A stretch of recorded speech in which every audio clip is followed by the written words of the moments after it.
Okay, when did you get your pilot's? When did you get your pilot's license?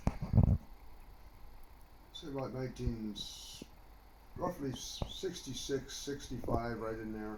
I And flew before that, but I were got you my always associated with Lansing Airport? Lansing Airport and then another airport out in, I forget where it's at anymore, out on, can't remember the name of the airport. But it was, I want to say Reuben Camp, but it's probably wrong. But I was associated with that one, but I flew primarily out of Hobart Airport. I bought my airplane, both airplanes at Hobart Airport, and then had one of them on lease back at Hobart. So I made money off that plane. And got into a little squabble with the owners of the airport and moved my planes over to Lansing. And, besides, Lansing was a better airport for getting in and out of at nighttime and what have you. Hobart was very, very tricky at nighttime. Wasn't much of a runway light to speak of. Lansing was closer to home. And I paid a little more to hangar the planes, but that was all right, no problem. I was happy with Lansing. Lansing was good to me. Okay. I was reading the stories written about the pilots who frequented Lansing Airport. That was cheaper to rent planes than to own them because of the upkeep on one hand, and you trusted those good mechanics maintain excellent upkeep on their rentals. In my research, I found that nothing but good articles about the airplane mechanics at Lansing Airport that hired excellent skilled aviation mechanics, all good reports from those who came and spent their time flying there. Eagle, tell me something about the old timers. I know that they had parties up there at Shannon's Landing, and you were part of that group.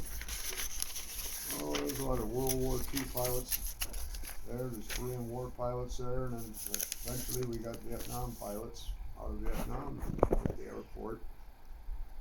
A lot of these guys had flying in their blood, and they couldn't get it out of it. They just continued to fly on.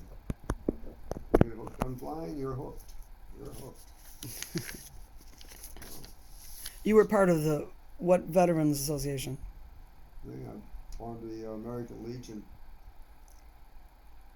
And, still belong to American Legion. Always will belong to American Legion. My post was originally Riverdale at post 303, but it went belly up because Riverdale changed, Yes. needless to say. Yes. And we moved out and closed the post down, and I had to find a new one, so I transferred over to Calumet City Post 330. Been there ever since. Been all different offices over there. What part of Now the I'm a service? officer. Means any veterans in trouble gets a hold of me, and I try to help them out any way I can. Give them transportation to the Hines Hospital or to the Crown Point Hospital. If need be, I'll give them a few bucks. Yeah. Out of my own pocket. What part of the service were you in? Pardon me? What part of the service were you in? In the Army. Where were you stationed? Far East mostly. Put Far East down because I was all over. I was sometimes in Korea, sometimes in Vietnam, sometimes Okinawa, sometimes Japan. I moved around a lot. Uncle Sam moved me around a lot. Yeah. Wherever he needed me, they sent me. Yeah.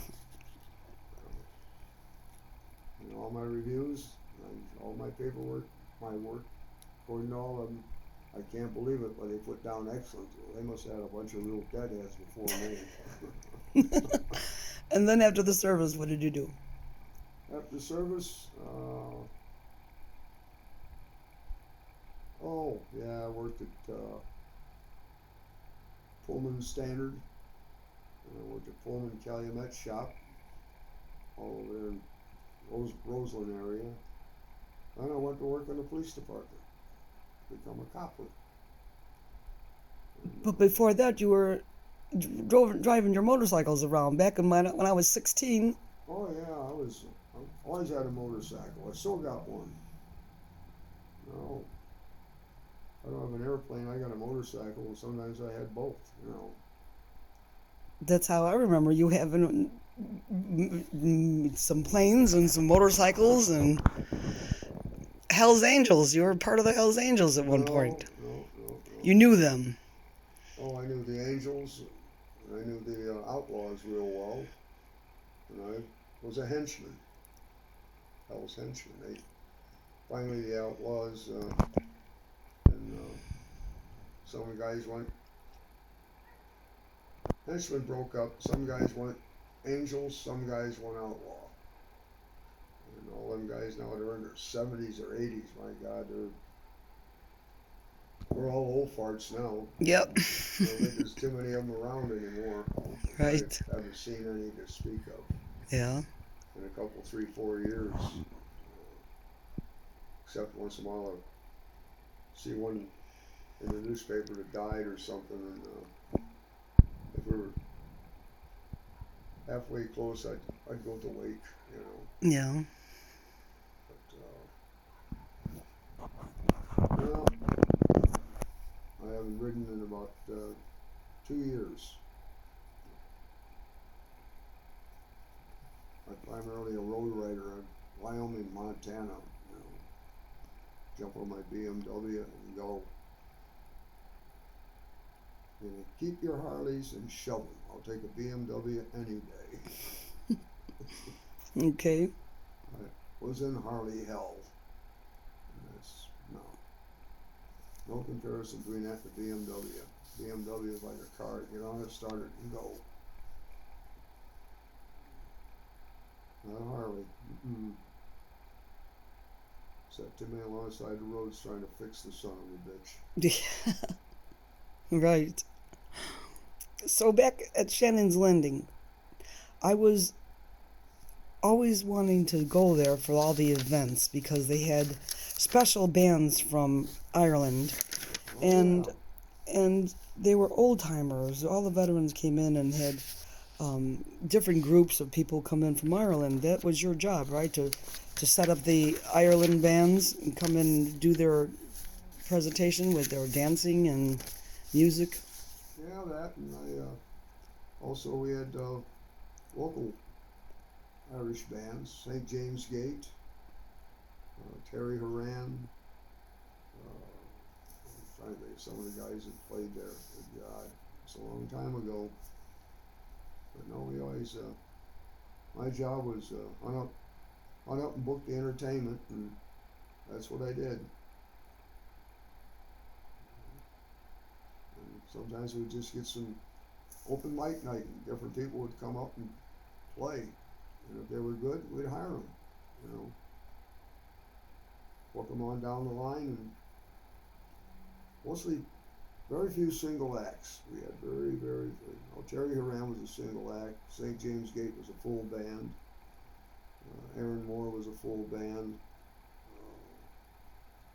I'm trying to think who else is.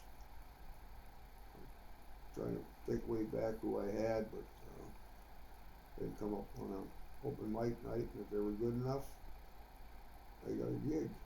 Great. Yes, I remember going there all the time. I was short and I had to sneak up in front of the stage just to see the band. Of course, I didn't sit down. I danced and danced and danced on the floor trying to do the jig better than those Irish guys themselves. It was a blast. And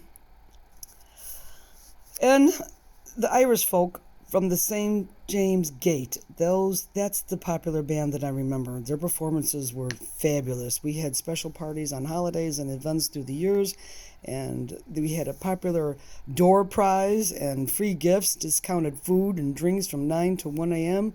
On Saturday and Sundays. Shannon's would sell food and beer outside and offer airplane and helicopter rides. Were you ever a part of that? I get airplane rides once in a while. Some nights Some people want to go over Chicago at nighttime. They never saw it. Well, okay. I'll be back in about 20 minutes with an airplane. We'll fly over Chicago. I'd fly them up in Milwaukee, going north along the lake, and come back so that the right seat passengers could, get a look at Chicago because they couldn't get that good of a look, going north, Right. except the ones in the rear. Give them a nice ride. Got them up safe and sound. My favorite saying was they always ask me how long I've been flying, and I tell them, up until right now, Yeah. about 10 minutes. That would scare the hell out of them. I remember on Fridays, Shannon's Landing featured a fish fry platter, including grilled bass, beer battered cod, breaded walleye, and sometimes this tavern will serve all-you-can-eat walleye for $10. Their chefs used a unique Irish flavor to their foods, in that they made American pub grill burgers delicious. Fries, club sandwiches, etc. You would be able to order it served with fresh Dublin cheese. And those fish and chips were battered in Irish ale. Delicious! And the place was always packed. It was a family restaurant in the day and a fabulous pub at night.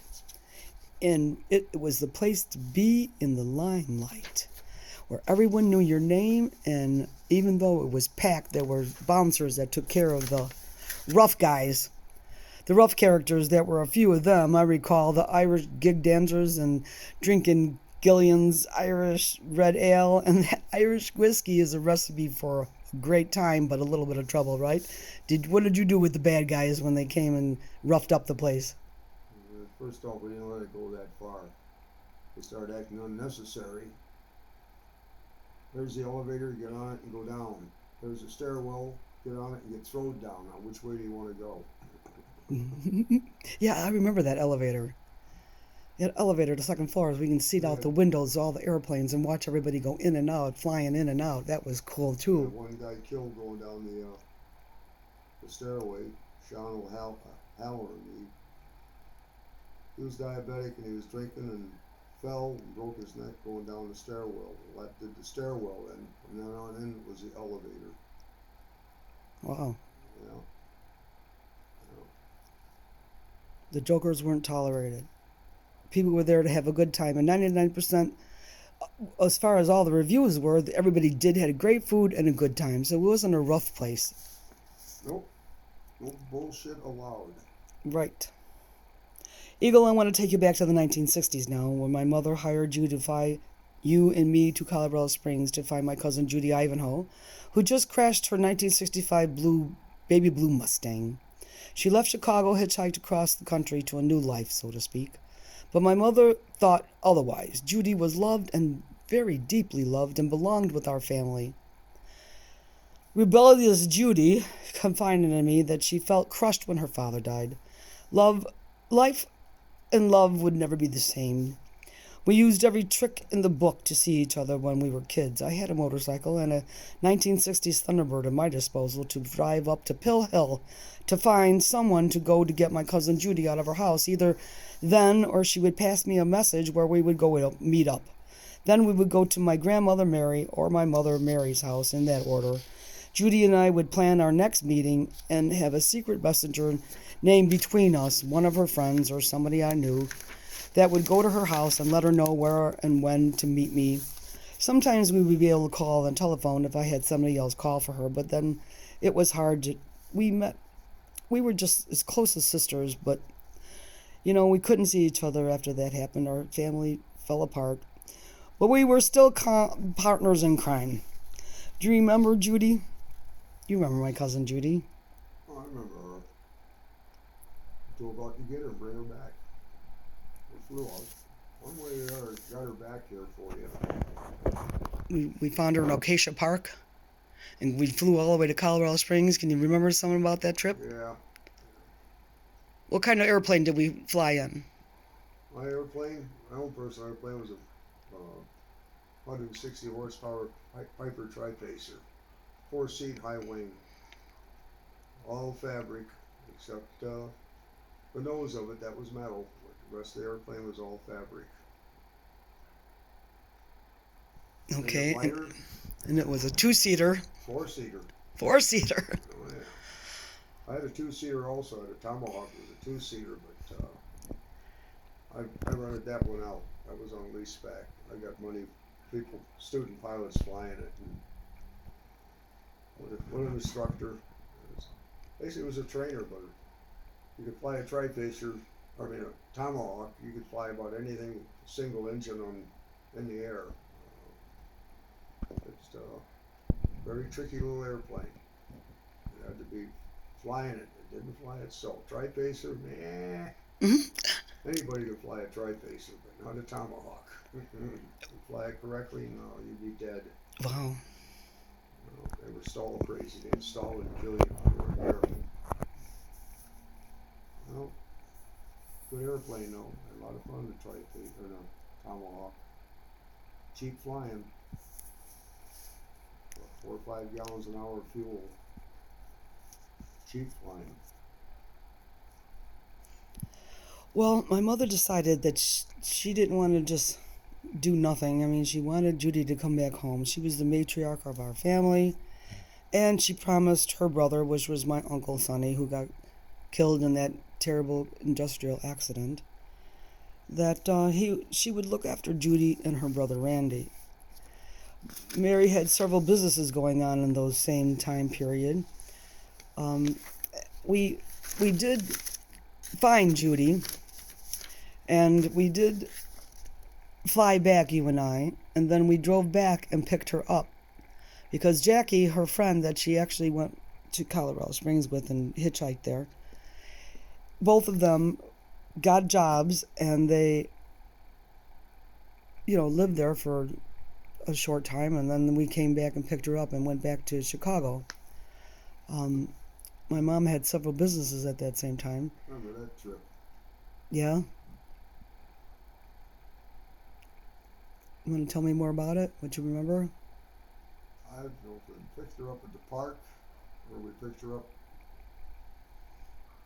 by her apartment building.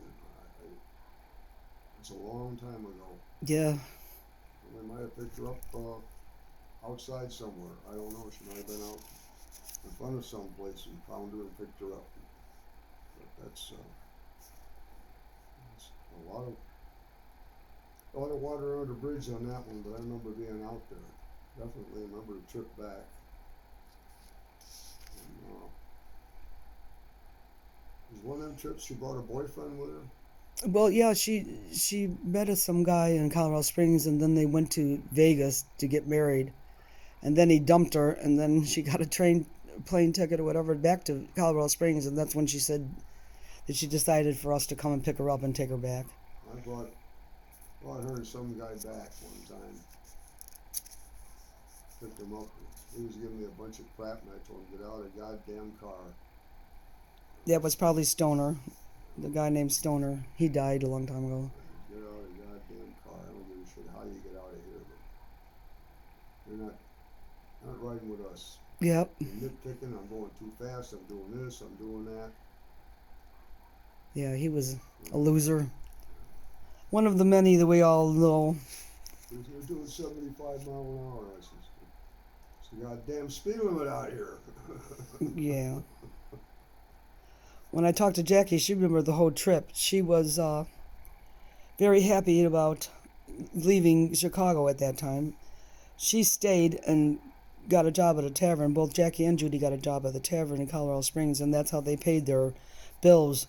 Once upon a time, there was a snowstorm so bad in Manitou Springs up in the mountains that it actually 6 foot or more up against her doorway in the little tiny house that they rented. They opened the door and they couldn't get out until the city came to plow them out. Literally, those people in the neighborhood were used to it, but Jackie and Judy never realized that they would be stuck inside and stranded in their little house with no access out the door. When they opened the door, even the windows, they tried to open the windows and they were sealed shut with 6 foot by 6 foot all in front of their building full of snow. It was an avalanche it just happened to, and taught Judy a lesson. She didn't want to be there no more in the winter. So, tell me a few stories, Eagle. Can you describe the kind of place that we flew into the air? We was in Colorado Airport that day, right? Yeah, it must have been Colorado Springs Airport there, little airport as I remember. The primary tried to stay out of larger airports because landing fee was too much. And if I went to a small feeder airport, as long as I bought gas and there was no tie down fee and there was no hangar fee. Yeah, there was always a hangar fee, but as far as tie down, what have you, no. Other airports they'd charge you an arm and a leg, even if you bought gas. But smaller airports, as long as if you bought gas and what have you, you could tie it down. And if you wanted to hang it for the night, $4 or $5, you could put it in the hangar for the night. Saw bad weather coming, I hangared it.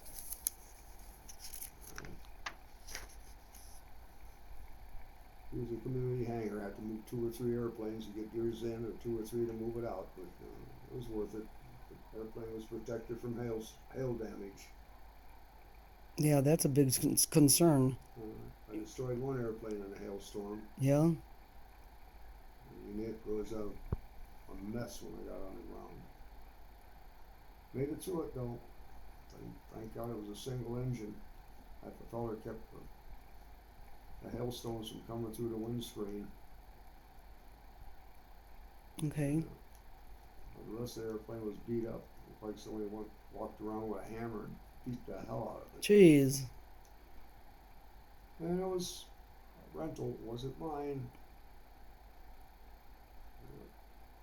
Started not to rent one. I said, nah, wait a minute, the weather looks kind of rough. I got a high wing. I'll rent one. I did. Oh boy, the owner was not happy. So,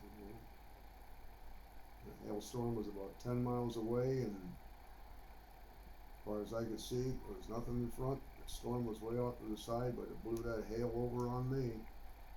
Right into it, nothing I could do about it. Yeah. Nothing I could do, except fly. But you handled all kinds of weather. I mean, you did. I remember you used to take pictures of train crashes. Oh yeah, from the air. Yeah. Took pictures of that. Took pictures of highway accidents too, from the air. That was your job, right? At some point. No, I just made a little side money. Insurance companies would pay for it. And, a couple of airplane magazines would pay for the pictures. Mm-hmm. And then do a story on it. They just had me as the dude that took the picture. Yeah. Other than any interview for them, I don't know, maybe 1 or 2 at the most that I ever done. They come out and want to talk to me about it. And, that's a long time ago. Yeah. Well, there's a few other subjects I'd like to cover with you. I want to know what you remember about my mother's restaurant, Mary's Coffee Shop. Tell us a little bit about Mary's Coffee Shop. And I wanted to know if you remembered my Uncle Victor's 24-hour cab and towing company, Vic's Tow Bar business. Tell me a little about what you remember about my family members and our family life. I just want to know how close. I just want people to know how close we were back in those years. I used to remember you working for the railroad company and picking me up in your motorcycle and taking me running around, introducing me to the friends that you had back in the years when I was about 16 years old. We even went into business together, Eagle. I remember that we had created a dating center and advertised in the newspaper for people to meet without the fear of repercussions, because even in those days was a serious issue about, being leery about meeting the crazies. I remember, Eagle, because I typed up the pages on my typewriter and then we Xeroxed them and then we put the ad in the newspaper and we charged $30 for entrance fee, and then we were going to rent a hotel or a large place for everybody to be invited there and have hors d'oeuvres and drinks and party with music and, a place for people to meet. We did that. I was so proud of myself, and I was never invited because I was too young, but I thought it was a fabulous idea that we did. And I remember making a lot of money with you, Eagle. I remember that I was satisfied with the cash. I remember that I enjoyed making the pictures and going to the newspaper and paying for the publications, and I was proud of my job. I remember the good times we had with the parties on Commercial Avenue, and when my mother sold our house, you came to visit us on the farm. And tell me more about the railroad company. And I remember you took the picture, the aerial shot of the farm when we first bought the farm. And then later on, you came back after Bobby put all the, uh, you know, things that he did, the paddocks and fixed all that. You took another picture of an aerial shot. I did take some pictures of it for you. Yes, Remember that? we got good pictures. We flew over and had some pictures of it. Had the trees along the road there going in, but somebody they cut them damn trees down. Why they cut them down, I don't know. Alongside that little road Yeah, going up that little gravel road going in down to the farmhouse there, they wiped them out. They they didn't cut want them to take down. care of them. You have to take care of trees. Cut them down, which is stupid. Yeah, well. But anyway, okay. So what do you remember about Mary's coffee shop? Not that much anymore. I didn't spend that much time around there. How about Vic's towing company? I met Victor a couple of times. I know he had a towing. I think he was a repossessor too. And, that was about it. I never had any dealings with him at all. Yeah, I remember I think he repossessed and he had a tow truck. Remember that? yeah. Yeah, we all worked hard in those days. Any way to make a buck, right? Well, for a while I was a cop, then I went railroading, and money-wise, railroad. Made twice as much in the railroad as I made as a cop. And I was sergeant too, and he said, "You quitting?" I said, "Hell yeah. Quitting sergeant for railroad?" I said, "Damn right, I'm gone." So what were your duties on the railroad as a... I was a conductor, switchman conductor. Build up trains, send them off, sometimes delivered trains to other railroads. Maybe take some over to CNEI, maybe take some up to the IC, sometimes take them up to CNM, sometimes take them up to the Sioux line, drop them off, and come back with just the engine and the caboose, or sometimes pick up and bring the train back to Blue Island, which Blue Island was really Riverdale, but they called it Blue Island. Right. That was a good job. How, You're out in the weather, but you know. how long did you work for that as a conductor? I worked for the railroad, God, 19 years. They retired me because of my back. I was a liability. Went in for a physical, and they took some pictures and says, "Oh, you're done." Wow. Give me my pension. Wow. Well, about half pension, a little more than half. I've been collecting it ever since August 1st, 1989. My last day. So how do you feel about retirement now? Well, first it was getting used to it. I'd wake up in the middle of the night and man, I'm late for work. Yeah. But I had a regular job. I was on the extra board too, but I was lucky. I was only an extra board about less than a year, and I had enough seniority to hold a regular job on it. But seniority let me hold. The oldest guy got the pick of the jobs.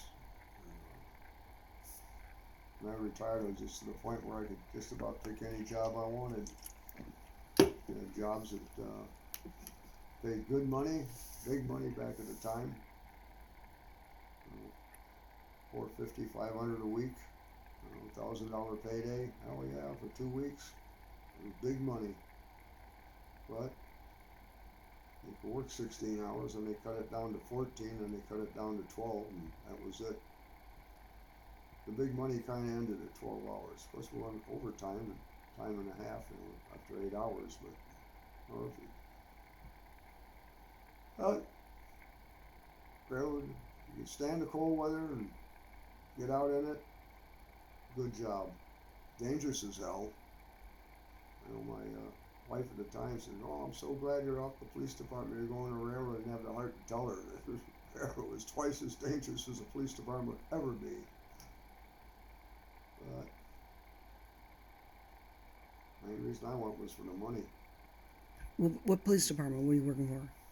I worked full-time sergeant in Thornton.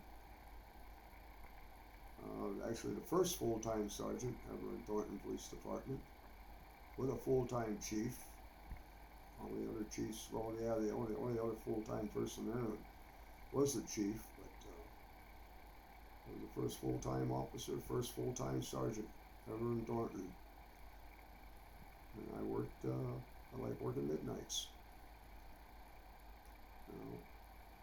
But I worked all the shifts. I was sergeant, I was in management. They needed, somebody didn't show up for work, they'd call me, well, come on in. I'd come on in and do what I had to do.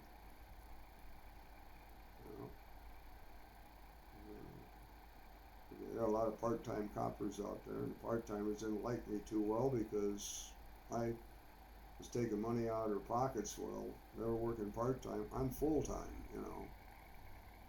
They weren't too happy with me, but hey, I get a paycheck, every 2 weeks.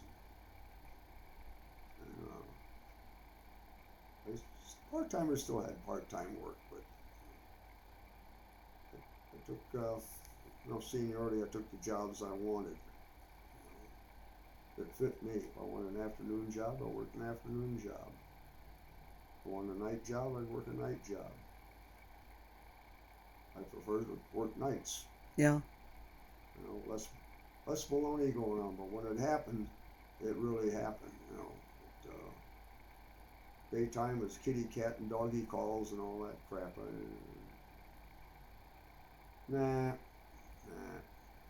Nighttime, you got a call. It was of importance. Well, a lot of prowler calls and things of that nature.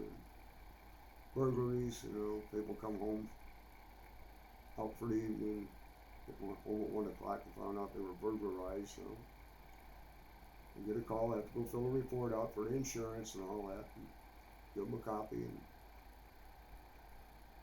other than that, not too much to do in Thornton. Kind of a sleepy town. Yeah. Then you went to Crestwood? I was in Hazelcrest. First off, I was in Hazelcrest, East Hazelcrest. Little burg of a town. Probably 1,600, 1,800 people at the most. And then Thornton was hiring. I went over there, and I was only working part-time in East Hazelcrest. And I got a full-time job. And so then I didn't have to work 2 jobs. I still worked at the gun shop, repairing guns and selling guns and giving shooting lessons, but always had a second job. Had a second job to spend less money. Okay, I'll remember that. Too busy working to spend it. Yeah. I always had a second job. You always had a motorcycle, I know that. Oh yeah, I had my motorcycles. I always take off, and I went on a road trip. It was a road trip: Wyoming, Montana, Colorado. Tell me about that Devil's Treat. I primarily rode alone. Remember that road that you said was hard to drive? Oh, 129, the Highway of Death? Highway of Death. Yeah, 129 in Tennessee. 100 and some curves and 11 miles, I think it was. I rode that. Now at the end, they call it the Tree of Shame with all the broken motorcycle parts hanging off of it, and helmets hanging off of it, and yeah, A tree of shame. Tree of Shame, Highway 129. I rode that, and I could see where, I forget how many turns, 100 some turns and 11 miles. Highway 20, was it Highway 29? Yeah, Highway 29. They filmed the movie Thunder Road there with Bob Mitchum on Highway 29 way back when. It was a Thunder Road, all right. Yeah. I rode it about 30 to 40 miles an hour, and that was enough for me. Any more than that, you'd be dragging foot pegs going around in tight turns. Yeah. Oh. A lot of people lost their lives. Ended up I rode it. in the tree. I went there. I left there. I went up to Motorcycle Museum down at the end, and I went up to Gettysburg, Pennsylvania, and rode through Gettysburg and spent a day or two in Gettysburg, and then I rode back home. I rode that bike everywhere.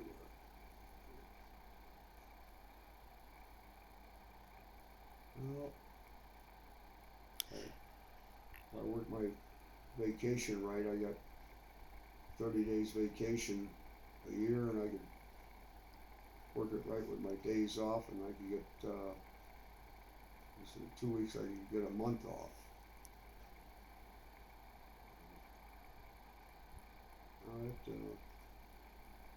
Railroad did me right, no complaints. Made good money. Yeah, so you're out in the weather, dress for it. So they make boots and gloves and mittens and whatever else for. And nobody, guys at work. Unless you're getting run over by a train. That happened? Have you ever seen accidents like that? Oh, I've had people get killed out there. Crushed, ran over. Yeah. You don't snooze out there. Cars will sneak right up on you and bad business. Up them tracks. Be banding, car pull the train out, be banding, dragging alongside the metal banding, pulling shiftable loads down, dragging, and you get caught up in that and drag you to death. You're done. Yeah, it was a dangerous job. No place to snooze. Nope. Well, I grew up in the backyard of the train tracks of Slag Valley. And when they poured that hot lava, that molten steel, Yep. we used to stand there and dare ourselves to get as close as that heat as we could. Those trains and the conductors and all them yard, supervisors would come running around, scare the hell out of us kids, grab us and throw us on, get out of here, kids, But we didn't. We came back anyway. We just loved to play on those hills. As soon as it cooled, it became, little tiny pebbles of rock. And we'd climb up all the way to the top of those hills, and we'd slide down, and it was fun for us, but it was dangerous, and we were stupid. That slag is hot as hell. It hit the ground, especially if the ground was wet, it would explode. Yes, it would bubble up. Just let it blow. Boom. Yeah. Yeah, I remember sitting there, running around, as close as you can get to the slag. Because when they poured it, it just went everywhere. They didn't. There was no containment whatsoever as far as when it poured down the hill. It poured. That's it. Anything in its path was disintegrated. Oh yeah. We didn't handle too much slag. That stuff. It passed through our yard, but that was about it. Just our dangerous cars are 112, 114s. anhydrous ammonia, explosives. During the Vietnam War, I don't know how much explosive we took through there. Jesus Christ.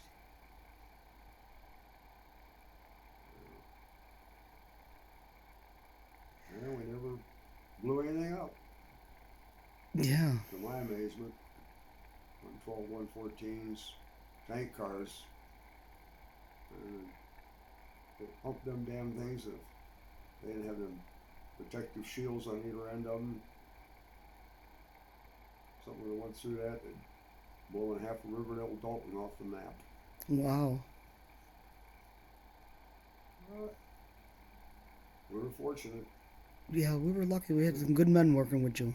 2 guys killed out there Yeah. out of stupidity. What happened? Well, they were dumb. They wouldn't listen. There's a way to do this. There's a way to get on. There's a way to get off. Just to get on the moving freights and off the moving freight. Can't do that. They stopped that years back. No more. It has to be stopped in order to get on or off. Or no.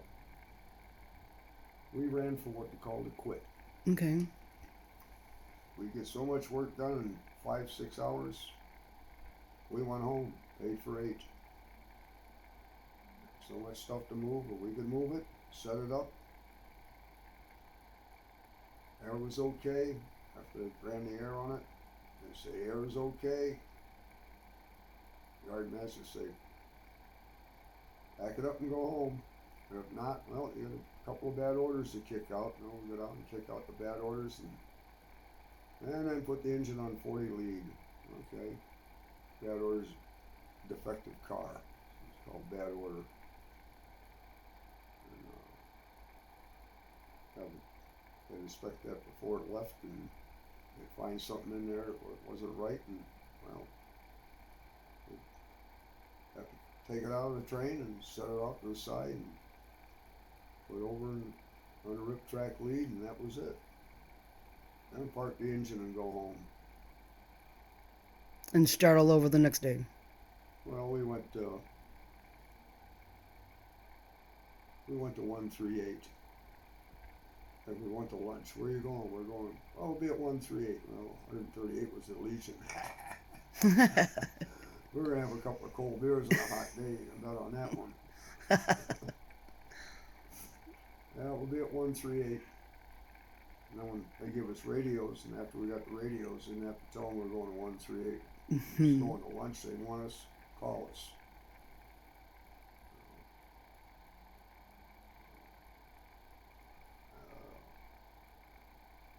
Tell you what, feet working for a living, except for the weather. You're out in the weather. But, you know, they make gloves, they make boots.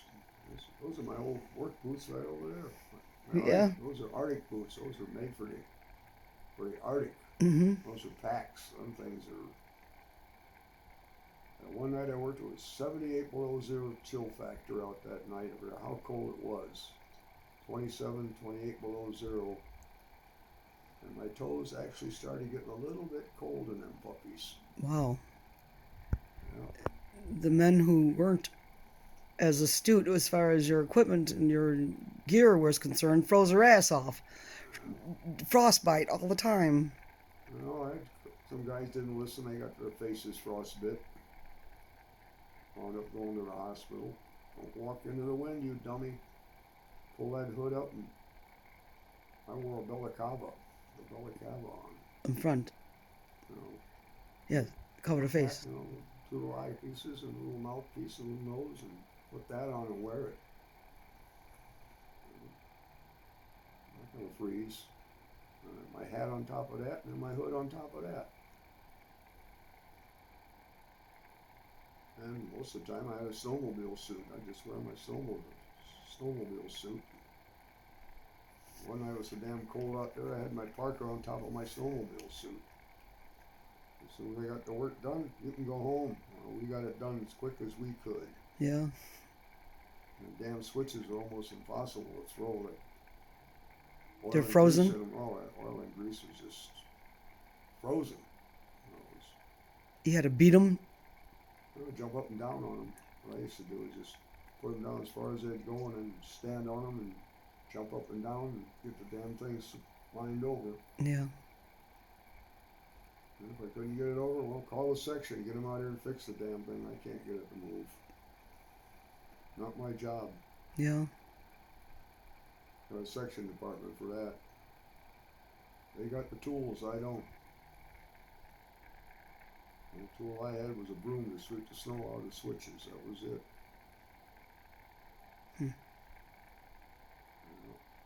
So how many years did you work on the railroad? Oh, my total railroad time, close to 20. I was just a few months short of 20. Okay. Yeah. But I went out on medical. They retired me, I didn't retire them. They said I could have went in management, took a management job. I said, nah, I don't want no damn salary job. I made more money in 3 days in transportation than I'd have made in management. Mm-hmm. Okay.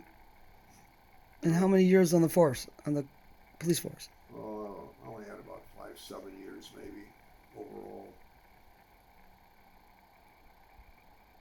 I looked at the pension, what the police department pension was, and how long it's longer I had to work. And I looked at what the railroad was, and I go, I'm going railroad. I can retire if things are bad, if I get hurt or something, in 10 years. Retired at 18 years, almost 19 years. They retired me. I was done. I could have went to management again, and I don't want it. I'm done. I'll find something else to do. Yeah. Started flying some hot parts, which I'm not stolen, but stuff for a pump company up to all over. I flew parts out to Iowa, parts out to the oil fields. Pump company out on Route 30 or something, I forget where the hell it was, but they had stuff they had to get somewhere like now, and they call me up and said, well, bring it to the airport. I'll be there waiting for it. It's out in Iowa, I'll be there in 2-3 hours, and they'll have the part. And these are parts for what? Everything? For the, oil wells. Oh. Nothing really big or heavy, just some stupid pump component or anything weighed over 75, 100 pounds that I ever hauled. Mm-hmm. I know I could get it in the cargo department. Sometimes it was a little on the heavy side. I put it behind the pilot's seat, weight and balance. All right. Paid good. I paid for it.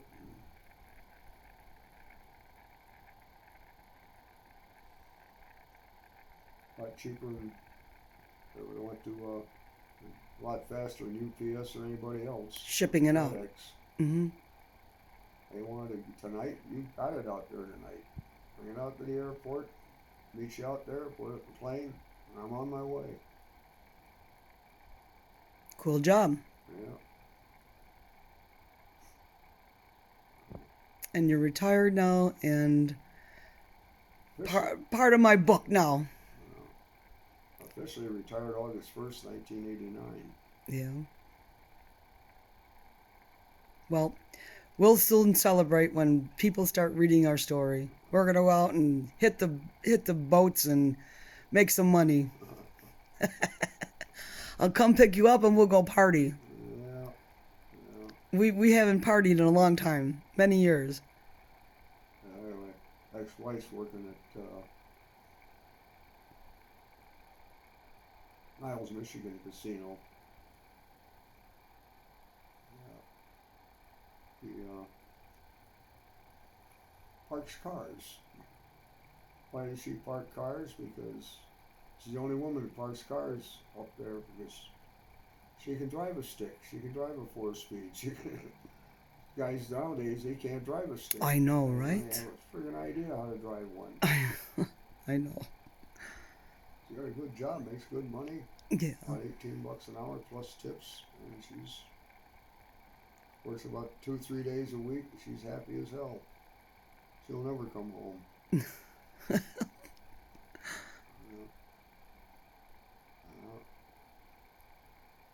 Used to come home about every 6 months to give me a haircut, but I mentioned I needed a haircut, and she didn't say, I'm coming back down. And she got wore out driving that 100 miles. Yeah. Well, it's 200 miles. 100 miles down, 100 miles back. Holy 2 hours up, 2 hours back. Jesus. That's a lot of that's a lot of driving. Hope she got a good car.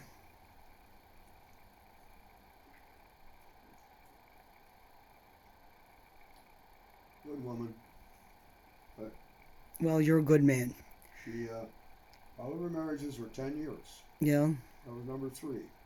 First 2, 10 years right to the day. 10 years right to the day. Me, 10 years right to the day. Goodbye. 10-year contract. That was it. That's it. All we're friends, you know. Yeah. Well, she used to come in once in a while and spend a weekend or something, and talk and eat. Well,